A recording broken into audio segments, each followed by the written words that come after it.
Bangladesh's prime minister has been re-elected following a vote the country's opposition branded a sham.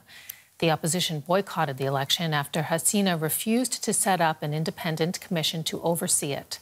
Prime Minister Sheikh Hasina's ruling party won the vast majority of seats in parliament to secure a fourth straight term in power. These residents in Bangladesh's capital, Dhaka, are frustrated. After 15 years of Sheikh Hasina's leadership, they were hoping for change. It doesn't matter if I vote or not in this election. It's a farce of an election, as if it were a local vote. It never looked like a national election to me. The government needs to get inflation under control. It's crazy. And I asked them to lower taxes and provide help to poor people.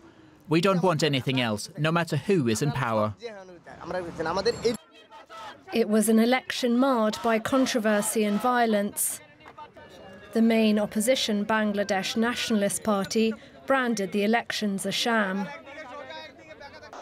The BNP held mass protests ahead of the election and told its supporters to boycott the vote. They insist that Hasina's crackdown on political rivals ensured that her re-election was a foregone conclusion. Hasina dismissed this criticism and defended her goals as a re-elected leader. Listen, I have nothing to say. Those who want to criticize, they can criticize. It is their liberty. It is their liberty. I have my own belief. Whether it is right or wrong, I believe that and I trust on that. I trust on myself that, yes, I have done the right thing and the election was free and fair. The boycott of the election by the BNP was one of the reasons that voter turnout was much lower than for the previous election.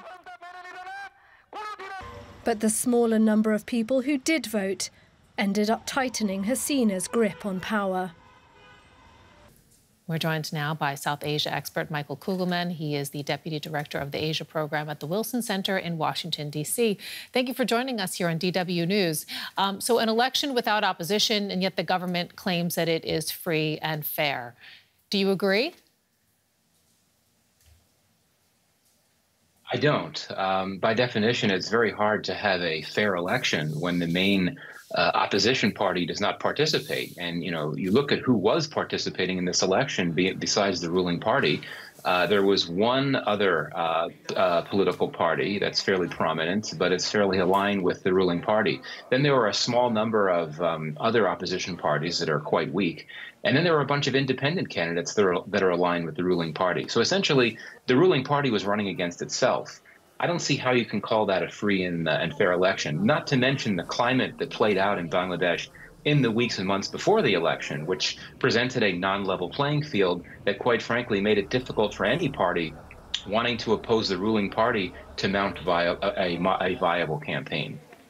So, I mean, but, you know, how is this any different from the last elections, first of all? And second of all, you know, with Bangladesh looking like a deeply divided country, what does it mean for the Prime Minister's ability to now govern?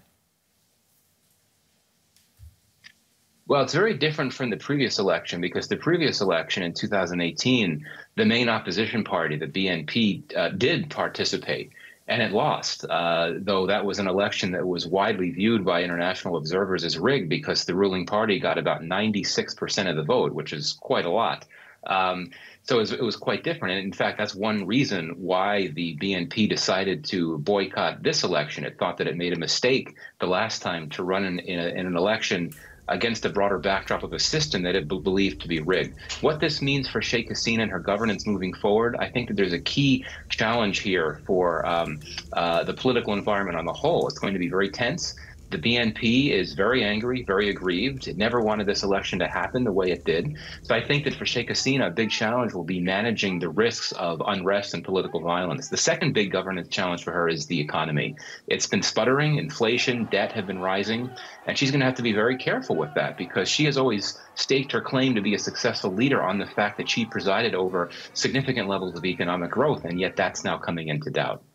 Okay, so that's the situation domestically. What does the election mean when we talk about geopolitics, the broader region, for example? I mean, you're speaking with us from Washington. Well, I mean, the first thing that's very notable is that within hours after the election result was declared, the ambassadors of India, China, and Russia all congratulated Sheikh Hasina. And that reflects something important, that really all of the non-Western major powers in the world are very happy to work with her. In contrast to the U.S. and other countries in the West that, of course, have expressed concerns about democratic backsliding in Bangladesh and had called for free and fair elections, are likely to be disappointed. So I think there is that question about how will the West respond, particularly the U.S. It does have the capacity to hit back hard with trade sanctions, which would be devastating for Bangladesh, given that the West, and particularly the U.S., are a key destination for Bangladesh's exports. But even the Western countries view Bangladesh as a strategically significant state. Being in the middle of the Indo-Pacific region, it's become a key battleground for India-China competition. So I think even the West will be careful and might think twice before deciding to respond with harsh policies. Michael Kugelman, Deputy Director of the Asia Program at the Wilson Center, thank you.